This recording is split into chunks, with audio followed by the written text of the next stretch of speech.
Hello dear students, as you know that we have started a series on history of English literature, and this is #41 history of English literature, and we are going to talk about 18th century literature, and we have already started studying the minor poets of the revival. And in this video we are going to have discussion on James Macpherson, who is a minor poet in the 18th century. Second, we have Thomas Chatterton, and third, we have Thomas Percy. These three poets we are going to cover in this video. So let's start with James Macpherson. So here you see James Macpherson's lifespan is 1736 to 1796, and here is the image of James Macpherson, you can see. And this poet is important in the history of English literature because he has given a new vistas in translation, or a new kind of translated works which became very famous in the 18th century. So you see here, basically he was a schoolmaster, educated man, but he was a profound translator, you can see, and a politician. Later he got pension for his writing, and he could earn his livelihood through that pension.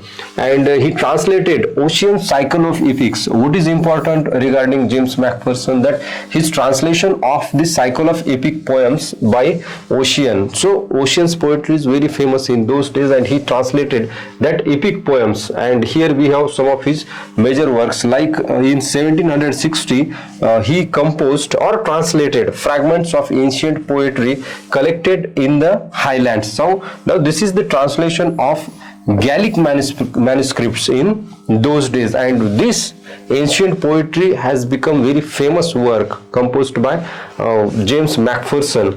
Next, here you see that we have his again the second translation, that is Fingal, composed in 1762, and it is also written by the poet called Ossian.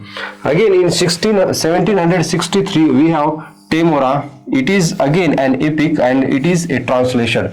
Now we have some of the opinions regarding James Macpherson. Basically he translated or collected some old poetry in his form, or in his writing, and those translations became famous in those days. So here you need to understand James Macpherson, Thomas Percy and Thomas Chatterton as translators basically.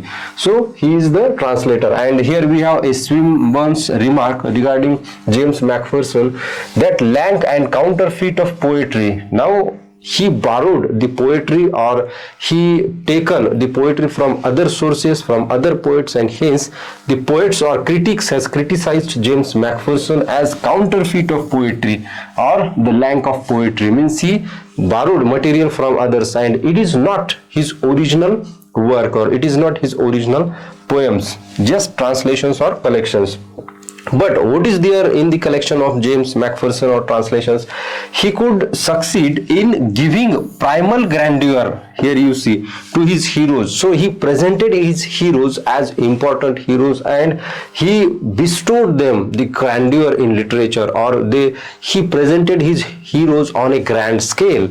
And here you see his character seems big and shadowy, and he used a lot of imagery in the works, or a lot of imagination, and based on that we find his language is chanting, bombastic prose. Now though he composed in verse, but his language, his writing seemed as the prose writing, or basically it was a chanting or bombastic prose. So this is about James Macpherson. And later he was criticized for forgery, but he could earn enormous success through his writings, and he received an official position and lifetime salary. So his writings or translations earned him a lifetime salary, or he became very famous in those days, and he was buried in the Westminster Abbey. So it is a very prestigious place where most of the famous poets or famous men of the time was buried in Westminster Abbey. Now many poets influenced by James Macpherson's writing include William Blake, Robert Burns, Thomas Gray and others, and also men like Goethe and Napoleon praised him a lot. So these men also praised James Macpherson's writing, his translations and his achievement in the life, and so he could earn the official position and salary for lifetime. So this is all about James Macpherson. Next we have a very interesting figure of the time, and that is Thomas Chatterton. He could not live for longer. If you see the timeline, 1752 to 1770, just you can imagine that how many years he could live. So in his 18 years of span, he wrote a lot and he became famous. And how he becomes an interesting figure, let's see. Now here you see that John Keats called him as marvelous boy. Now you see here, this is the picture of a boy, and he praised or dedicated his Endymion, a very interesting poem in English literature, to Thomas Chatterton.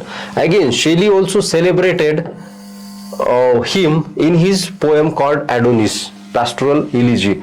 So these great poets, John Keats and Shelley, celebrated him in their works, and they dedicated their works to Thomas Chatterton, and hence Thomas Chatterton becomes an interesting figure in the history of English literature. Now he also imitated, like James Macpherson. James Macpherson also imitated many of works from the old manuscripts. In the same way, we find that Thomas Chatterton also imitated many works, and basically he imitated direct spellings, language and handwriting of medieval poet. Now who are those medieval poets? Thomas Rowley, he was a priest and poet, and second we have William Canning, who was a Bristol merchant. So he imitated these two poets, or he used their names in the writing, or he just sold his writing on the name of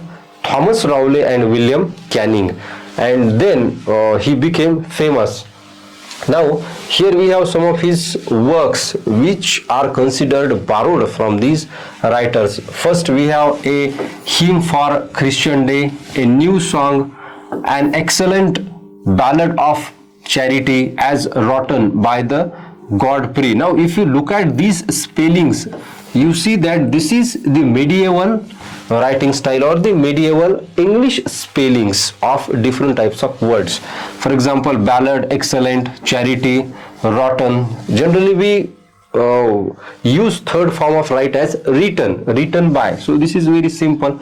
It is written by, but the spelling is very different. This is like written by, but here he is spelled it as in medieval English. Again we have apostate will, Ella, a tragical interlude, it's an excerpt, Chatterton's will, Colin instructed, and Eclogue. So these are some of his famous works or famous poems. There are other poems too, but these are some of the famous poems. Now next figure in the 18th century or in minor poets, we have Thomas Percy, and lifespan is 1729 to 1811. Now he is also an important figure in the same period, and why he is important? Because he systematically collected the folk songs and ballads. This is what is important regarding Thomas Percy, and these collections are very important because for the first time we find such collections in English literature, and he composed that Relics of Ancient English Poetry in 1765, which became again very famous. So old English and Scottish ballads we find in these Relics of Ancient English Poetry because it is a systematic collection. So here we have ballads like Chevy Chase, Nut Brown Maid, Children of the Wood, Battle of Otterburn, etc. So these ballads are included in these relics, and these were very famous ballads in Scottish literature and in English literature, and it is collected by Thomas Percy, which is a great work.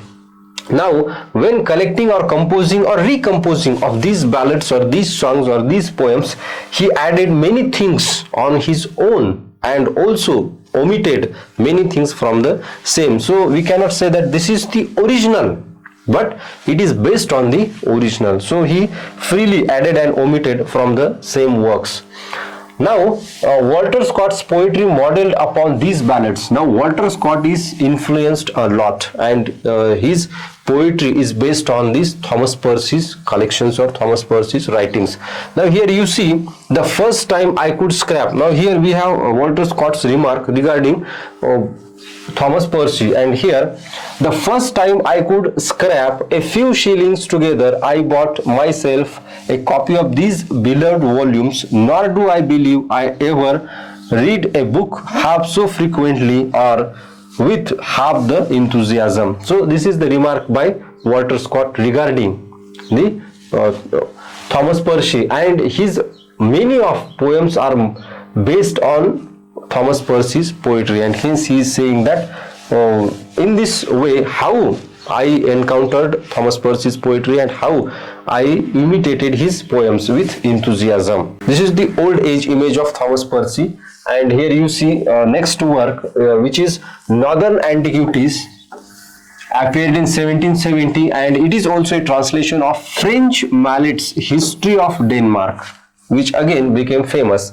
And here we have William J. Long's remark regarding Thomas Percy and his contribution to English literature, or basically in translation, or as he collected so many works or ballads from the ancient Scottish literature and English literature.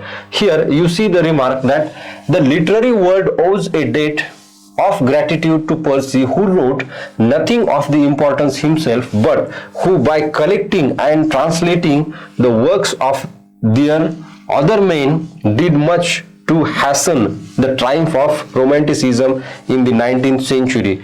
So this says that how important Thomas Percy is, because he started an era in English literature in the translation or collection, and though these works are not his own works, but these works are important because it hastened the triumph of Romanticism in the 19th century, and hence he becomes important. So this is all about these three minor poets of the 18th century. So if you find any problem, any difficulty, you can comment below in the comment section. I will answer to your comment. So this is all about this video. Let's meet in the next video. Thank you very much.